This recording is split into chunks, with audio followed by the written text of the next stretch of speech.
Nung bata ako, hindi ako masaya. 4 days ako hindi kumain. Tubig lang, tapos chichirya, ganun. Umiiyak pa ako nun kasi sabi ko, ba't ganito yung buhay ko? May ibang bata dyan, walang magulang, pero ako, kumpleto yung magulang, pero parang hindi, ganun.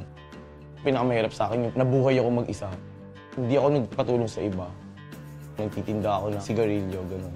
Papakahirap ako nun para lang magkaroon ako ng pera, para meron akong pang-aral, ganun. Meron akong budget sa sarili ko. So parang ngayon ko na lang nilalabas yung kasiyahan ko.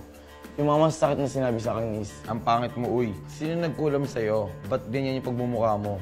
Kaya pala sobrang init sa Pilipinas. Nag-iinit yung dugo namin sa'yo. ang goal ko po, makapagtapos ako kahit 2 years.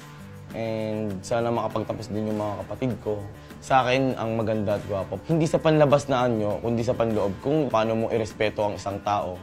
Kung paano mo ipakita kung sino ka. Kung paano ka maging matulungin. Yung flawless sa akin, pagiging masayahin kong tao. Ako si Marlo.